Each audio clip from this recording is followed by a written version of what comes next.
히브리서 11장을 보면은 아벨로부터 시작해서 믿음의 거장 에녹과 노아와 아브라함과 사라 등의 이름들이 쭉 열거되어 있습니다. 그 믿음의 선진들은 한결같이 이 세상에 살면서 외국인과 나그네라 증언하면서 살았다고 말씀하고 있습니다. 외국인이란 지금 그 땅에 살고 있지만 그 땅 사람이 아니라는 말이죠. 나그네는 그 땅에 잠시 왔다가 지나가는, 스쳐 지나가는 사람이라는 그런 의미입니다. 심지어 그들은 하나님이 약속하신 가나안 땅에 거주하면서도 그 가나안 땅에 오래오래 살 것으로 생각지 않고 외국인과 나그네라 증거하면서 살았다는 이 말씀은 그들이 살고 있는 가나안이 최종적인 목적지가 아니었다는 것입니다. 이유는 그들이 가야 할 더 나은 본향, 즉 천국이 있었기 때문인 것입니다. 히브리서 기자는 본향이라는 말은 고향이라는 말과 같습니다. 두 가지 고향이 있음을 말씀합니다. 하나는 육체가 태어나고 자란 육체의 고향, 또 다른 하나는 영혼의 고향으로 우리가 장차 들어가게 될 영원한 하나님 나라를 더 나은 고향, 본향이라고 그렇게 표현하고 있습니다. 아브라함에게 있어서 그가 돌아갈 수 있는 이 세상의 고향은 갈대아 우르였습니다. 그렇지만 그가 갈대아 우르로 돌아가려고 생각을 하지 않고 더 나은 본향인 영원한 천국을 소망하면서 살았다는 것입니다. 나그네에는 두 부류의 사람이 있습니다. 하나는 순례자이요 또 다른 하나는 방랑자입니다. 순례자는 종교적인 차원에서 목적지를 분명히 하고 길을 가는 사람이라면은 방랑자는 목적지가 어딘지 알지 못한 채 방황하면서 살아가는 사람, 이런 사람을 방랑자다 그렇게 말을 합니다. 우리 성도들은 방랑자나 정처 없는 나그네로 살아갈 것이 아니라 가야 할 목적지가 분명한 순례자의 삶을 살아야 할 줄로 믿습니다. 유명한 과학자 아인슈타인과 관련된 일화가 있습니다. 이 아인슈타인 박사가 프린스턴이라는 곳에서 이제 열차를 타고 여행을 하고 있을 때였습니다. 승무원이 한 사람 한 사람 이제 차표 검사를 합니다. 지금은 뭐 이런 그 스마트폰이나 이런 그 전자장비를 가지고 그 빈 자리만 체크를 합니다. 자리가 비어 있는데 사람이 앉아 있으면은 표를 보여달라 그러죠. 표를 끊고 탔는지 안 탔는지를 확인하기 위한 것입니다. 그런데 옛날에는 어땠습니까? 승무원이 한 사람 한 사람 차표를 받아서 펀치로 구멍을 뚫습니다. 그래서 자리를 다 확인을 합니다. 자, 이 당시 이제 그런 시대 아닙니까? 승객들 한 사람 한 사람 표 검사를 하는데 이제 아인슈타인 박사 차례가 되었습니다. 그런데 이 아인슈타인 박사가 주머니를 다 뒤지는데 표가 보이지를 않는 겁니다. 당황이 됩니다. 그 모습을 본 승무원이 아인슈타인 박사에게 이렇게 말합니다. 박사님, 그 유명한 아인슈타인 박사님을 제가 왜 모르겠습니까? 박사님 같은 분이 표도 없이 열차를 탔으면 만무하고 지금 찾지를 못하신 것 같은데 그냥 계십시오. 제가 다음 사람 표를 검표를 할 테니까 박사님은 표 찾지 말고 그냥 앉아 계십시오. 이제 그러면서 이 승무원이 그 다음 사람 또 차표 검사를 하면서 나갑니다. 이제 그 차량 검표를 다 끝난 다음에 다음 차량으로 이동을 하려고 하면서 승무원이 뒤를 바라보니까 그때도 아인슈타인 박사가 가방을 내려놓고는 그 표를 찾느라고 그렇게 부산하게 움직이는 것을 봅니다. 승무원이 쫓아가서 그 아인슈타인 박사를 말립니다. 박사님, 박사님 같은 분이 어떻게 그냥 무임승차를 했겠습니까? 분명히 표를 끊어서 타셨을 텐데 어디 지금 분실하신 것 같은데 걱정하지 말고 가만히 앉아 계십시오. 그렇게 자리에 앉아 있으라고 그렇게 만류합니다. 이때 이 아인슈타인 박사가 승무원을 바라보면서 이렇게 말합니다. 젊은이, 나 역시 내가 누군지를 잘 알고 있어. 그런데 내가 그 차표를 찾기 전까지는 내가 어느 역에서 내릴지를 알지 못해서 차표를 지금 찾고 있는 중이라네. 무슨 말입니까? 아인슈타인 박사가 어디에서 열차에서 내려야 되는지를 지금 기억하고 있다는 것입니까? 잊어버렸다는 겁니까? 잊어버렸다는 것이죠. 뭐 천재 그 과학자입니다마는 사람이 건망증이 있을 수가 있지 않습니까? 잊을 수가 있습니다. 어디서 내려야 될지 잊어버렸다는 겁니다. 그래서 그 표를 찾아야 내가 어느 역에서 내려야 될지를 알겠다는 겁니다. 여러분, 우리가 지금 신앙생활 한다면서 그렇게 살고 있지 않는지 우리 자신을 한번 돌아보아야 합니다. 세상 일에 바쁘게 다니다 보니까 그만 내가 어디로 가야 하는지 그 목적지를 잊어버린 채 세상에서 방황하면서 살고 있지 않는가, 우리 자신을 한번 돌아보아야 하겠다는 말씀입니다. 우리 그리스도인들은 나그네의 삶을 세상에서 사는데 목적지를 알지 못하는 방랑자의 삶이 아니라 가야 할 목적지를 분명히 알고 그 목적지를 향하여 나아가는 무슨 삶을 살아야 한다고요? 순례자의 삶을 살아야 한다는 것입니다. 우리는 내일부터 존 번연이 쓴 철로 역정을 교재로 해서 40일 특별 새벽 부흥회를 시작하고자 합니다. 이 존 번연이라는 사람은 영국에서 출생했습니다. 청교도 혁명이 시작되는 1628년 영국에서 그는 태어났습니다. 가난한 대장장이의 장남으로 태어났습니다. 그는 자신의 신분에 대해서 이렇게 말한 적이 있습니다.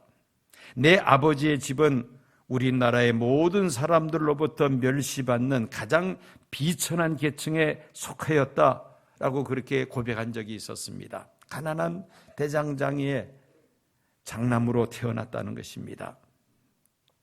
그런데 그가 열심히 믿음 생활하면서 1660년 설교를 시작하는데 그 당시 영국 법에 불법 집회를 인도했다는 죄목으로 12년 동안 감옥에서 갇혀 있었습니다. 그 당시 이 영국에는 영국 국교가 있었습니다. 이 영국 국교는 다른 말로 성공회라 그렇게 부릅니다. 정치적인 그런 그 배경에서 영국의 영국 국교, 그러니까 성공회가 세워지게 되는데 그 당시 로마 천주교를 대항해서 개신교의 한 분파로 성공회를, 즉 영국 국교회를 영국 왕이 세우게 됩니다. 이 정치적인 그런 대립에서 영국 국교가 생기게 됩니다. 그리고 또 프로테스탄트 개신교가 또 따로 있었습니다. 이 개신교 프로테스탄트와 영국 국교와 마찰이 일어납니다. 그래서 영국 국교에 속한 사람 이외에는 설교를 하지 못하도록 왕이 그렇게 법령을 내렸는데 이 존 번연은 그 프로테스탄트, 이 개신교에 속한 설교자로서 설교를 하다가 그만 체포가 되어서 12년 동안을 옥살이를 했다는 것입니다. 1672년에 추록하자 성도들이 많이 모이는 베드퍼드 교회의 목사로 그가 초빙을 받습니다. 이 존 번연은 설교자요 또 전도자요 목회자로서 열정과 근면과 헌신을 다함으로 그 당시 성공회의 주교라는 그러한 그 직함이 있었는데 사실 존 번연은 성공회 영국 국교의 주교가 아니라 그냥 프로테스탄트 개신교의 목사였던 것이죠. 그런데 워낙 유명해지니까 번연주교라고 그렇게 부를 정도로 그렇게 유명하게 되었습니다. 그는 12년 동안 옥중에 있으면서 철로역정이라는 책을 쓰게 됩니다. 이 책이 1678년에 출판된 후에 영어권의 독실한 성도들에게 성경 다음으로 많은 사랑을 받는, 성경 다음으로 많이 읽혀지는 책이 바로 이 철로역정입니다. 존 번연은 1688년 8월 31일 폭우를 맞으면서 말을 타고 런던으로 갔다가 그만 열병에 걸려서 사망하게 됩니다. 그가 쓴 책이 바로 이 철로역정이라는 책입니다. 한번 보여주십시오. 이 표지가 최초의 초판이 책이 만들어질 때의 책의 표지입니다. 칼라 인쇄술이 아직 발명되지 않은 그런 상황에서 흑백으로 저렇게 이 책 표지가 만들어졌습니다. 필그림스 프로그레스라는 그 책 제목이 맨 위에 있습니다. 이 책은 17세기 영문학을 대표하는 그런 작가이자 청교도 설교자였던 존 번연이 12년 동안 옥살이하면서 그가 쓴 책이죠. 이 철로역정의 영어 원문은 조금 전에 보았습니다마는 필그림즈 프로그레스라고 되어 있습니다. 필그림이라는 이 단어는 종교적 목적의 순례자라는 그런 뜻을 가지고 있습니다. 순례자. 프로세스는 과정이라는 그런 뜻으로서 필그림즈 프로그레스 이 두 단어를 합쳐서 우리가 의역을 한다면은 천국을 향한 순례자의 여정, 이렇게 우리가 풀어서 설명할 수가 있습니다. 좀 더 줄인다면 오늘 설교 제목입니다. 본향 찾는 순례자. 그렇게 우리가 제목을, 타이틀을 세워볼 수가 있습니다. 특히 철로역정의 저자 존 번연은 12년 동안 감옥에 있으면서 성경을 깊이 연구를 하고 그 성경을 바탕으로 해서 우리 믿는 성도들이 천국을 향해서 순례의 길을 걸어갈 때에 겪게 되는 그 모든 신앙 여정들, 또 하나님의 인도하심을 여러 가지 다양한 비유를 통하여 그 이야기를 엮어나갑니다. 이 철로역정의 스토리는 사도 바울이 로마서에서 열거하고 있는 구원의 과정, 즉 하나님의 선택, 예정이라고 부르기도 합니다. 그 다음에 하나님의 부르심, 소명이라고 하기도 하죠. 그리고 그 다음에 칭의, 의롭다 하심을 받음, 그 다음에 성화, 그리고 마지막에 영화, 이 5단계의 이 과정을 이야기로 다양한 비유를 통해서 그는 이 철로역정에서 그 성도의 순례자의 그 삶을 이렇게 이야기로 써나간 것입니다. 이 철로역정이라는 책을 보면은 저자가 황폐한 광야지대를 두루 다니다가 어느 굴 안으로 들어가 잠을 자다가 꾼 그 꿈에 등장하는 주인공, 한 남자, 그 한 남자를 주인공으로 스토리가 시작이 되죠. 주인공의 이름은 크리스찬입니다. 그는 멸망의 도성을 떠나서 새 예루살렘, 즉 천국으로 들어가는 그 순례자의 여정을 이 책 속에 담고 있습니다. 주인공 크리스찬이 걸어갔던 이 천국을 향한 순례의 길은 이 땅을 살고 있는 모든 성도들이 세상 살면서 겪게 되는 그 모든 과정을 다 이야기를 하고 있습니다. 그래서 이 책을 읽는 성도들마다 다 마음의 은혜와 감동을 받습니다. 왜? 공감을 받기 때문인 것입니다. 먼저 천국을 향한 순례의 길을 가본 경험 있는 사람이 어떻게 이 순례의 길을 끝까지 걸어갈 수 있을 것인가를 가르쳐 준다면은 성도들에게 이보다 더 유익한 정보가 어디에 있겠습니까? 그래서 우리가 내일부터 이 철로역정을 교재로 해서 새벽마다 말씀을 우리가 살펴보고자 합니다.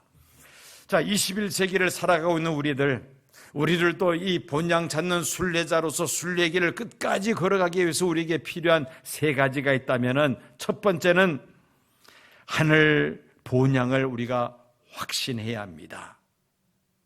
순례자들이 가야 할 그 목적지를 분명하게 해야 한다는 것입니다. 세상에 사는 사람들은 모두 다 각기 다른 고향을 가지고 있습니다. 중국에서 태어난 사람은 중국의 고향이 있을 것이고, 미국에서 태어난 사람은 미국의 고향이 있을 것이고, 또 한국에서 태어난 사람은 당연히 고향이 한국에 있을 것입니다. 믿음의 조상 아브라함의 고향은 어디였습니까? 갈대아 우르였습니다. 아브라함과 그의 후손들은 태어나고 자란 고향 갈대아 우르로 돌아가기를 원치 않았습니다. 히브리서 11장 15절입니다. 그들이 나온 바 본향을 생각하였더라면 돌아갈 기회가 있었으려니와. 태어나고 자란 고향이 있었는데 가려고 마음만 먹었으면 돌아갈 수 있었을 텐데 그렇게 하지 않았다는 말입니다. 왜? 그들은 더 나은 본향, 천국을 사모했기 때문이었습니다. 16절입니다. 그들이 이제는 더 나은 본향을 사모하니 곧 하늘에 있는 것이라. 이러므로 하나님이 그들의 하나님이라 일컬음 받으심을 부끄러워하지 아니하시고 그들을 위하여 한 성을 예비하셨느니라. 참된 순례자는 가야 할 그 목적지를 분명히 알고 있는 사람입니다. 성경은 그 본향이 지상이 아니라 하늘에 있음을 분명하게 말씀하고 있습니다.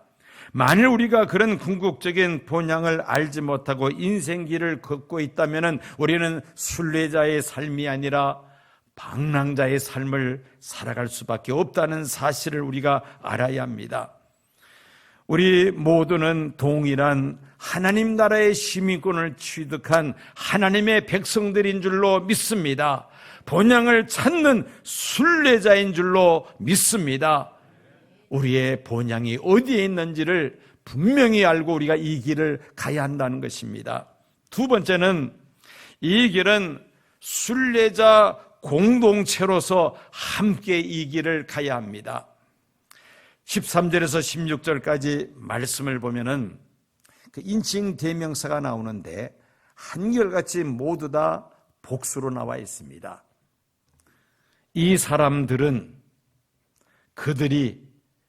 자기들이 또 그들의 하나님, 그들을 위하여 매번 이 인칭 대명사가 복수로 등장합니다. 철로 역정의 주인공 크리스찬이 이 순례의 길을 끝까지 완주할 수 있었던 것은 그 길을 함께 가는 동반자가 늘 같이 있었기 때문이었습니다. 신앙생활은 홀로 외롭게 하는 것이 아닙니다. 왜 우리가 교회에 등록을 해서 이렇게 신앙생활을 합니까? 본향을 찾는 순례자들은 혼자서 그 길을 가는 것이 아니라 이 교회라는 공동체, 성도들이 함께 가야 하는 길이기 때문인 것입니다.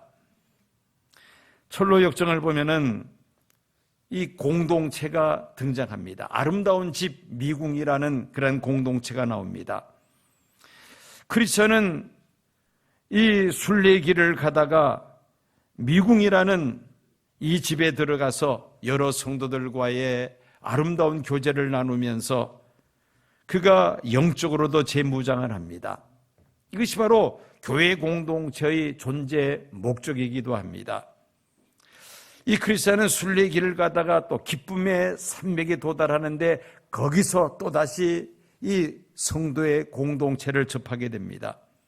그는 그 기쁨의 산맥 속에서 피로를 풀고 휴식을 취하면서 4명의 목자들을 만나 그들로부터 그는 교훈을 받습니다. 그리고 새 힘을 공급받죠. 다시 순례의 길을 향합니다. 이것이 바로 교회 공동체의 존재 목적이라는 것입니다. 천국을 향하여 함께 가는 이 동반자가 공동체에 있다는 것이 얼마나 감사한 일인지 모릅니다. 그런 말이 있죠. 짧은 길을 갈 때는 혼자 가고 먼 길을 갈 때는 어떻게 가라? 함께 가라는 말이 있습니다. 함께 가라. 여러분, 우리가 가는 이 본향을 향한 순례의 길은 짧은 길일까요? 먼 길일까요? 우리가 한평생 가야 할 그야말로 머나먼 길입니다. 이 머나먼 길을 혼자 외롭게 갈 것이 아니라 동반자가 있어야 된다는 겁니다. 이 교회 공동체라는 이 공동체 속에서 함께 우리가 가야 한다는 말이죠. 그래서 좋은 교회, 좋은 믿음의 동력자, 동반자를 만나는 것이 얼마나 중요한지 모릅니다. 우리 다시 한번 옆 사람에게 인사를 할 텐데, 제 곁에 계셔서 감사합니다. 다시 한번 인사해 보십시오. 네.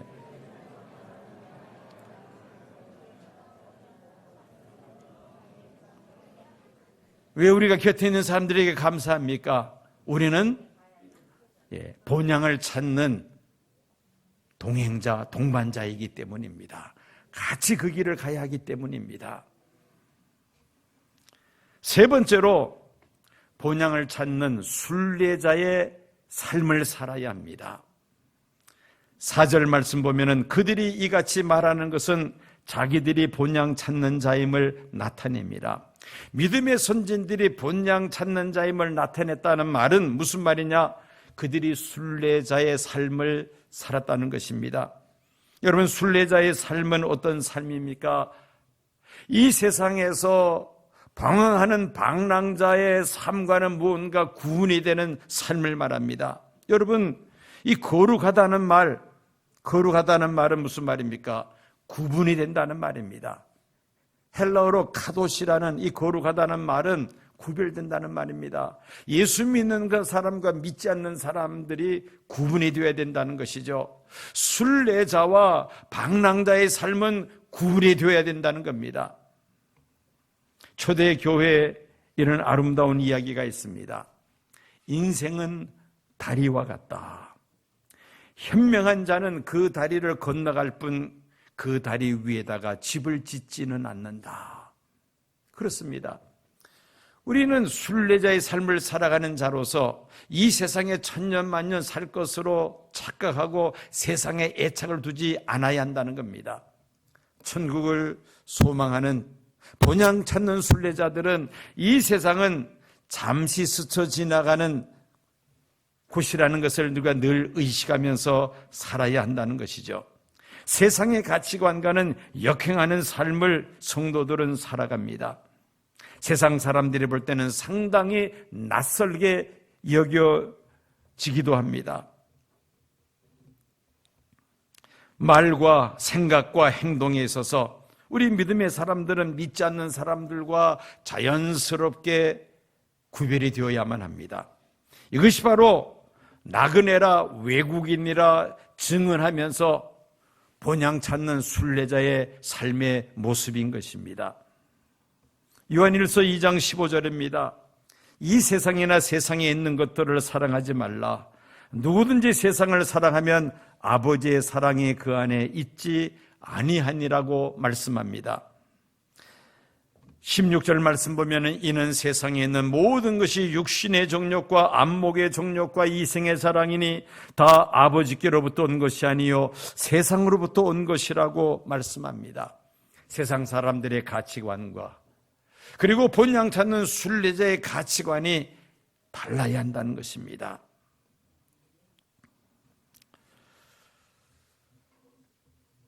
헨리 모리슨이라는 선교사가 있었습니다. 이분은 40년 동안 아프리카에서 선교 사역을 했던 분입니다. 이제 선교 사역을 성공리에 잘 끝내고 이제 다시 미국으로 귀국하게 되었습니다. 그가 탄 배에는 누가 함께 동승을 했느냐면 그 당시 미국의 대통령 테드 루즈벨트 대통령이 이 배에 함께 동승하고 있었습니다. 드디어 이 배가 뉴욕 항구에 도착을 했습니다. 이 테드 루즈벨트 대통령은 휴가를 맞이해서 아프리카에 사냥하러 갔던 것입니다. 이제 휴가를 마치고 돌아오는 그 배에 이 헨리 모리슨 선교사님 내외가 함께 그 배에 타고 있었던 것입니다. 배가 항구에 도착하자 대통령 일행을 환영하는 레드 카펫이 쫙 깔립니다. 그리고 군악대가 웅장하게 팡파르를 울립니다. 대통령이 먼저 하선하고 일행들이 다 이제 하선하자 붉은 카펫이 거쳐지고 군악대도 철수를 합니다. 썰렁해진 항구를 이 헨리 모리슨 선교사님 내외가 그 항구를 빠져나오면서 이 선교사님이 하나님 앞에 이렇게 불평을 합니다. 하나님, 사냥을 하고 돌아오는 대통령 일행을 환영하는 환영 인파를 하나님 보셨죠. 그런데 40년 동안 당신을 위해서 생명 바쳐 헌신했던 저를 위한 환영 인파는 왜 아무도 없습니까? 마음으로 무척 서운했다는 것이죠. 바로 그때 헨리 모리슨 선교사의 귀에 하늘로부터 음성이 들립니다. 헨리, you are not home yet. 너는 아직 본향에 오지 않았단다.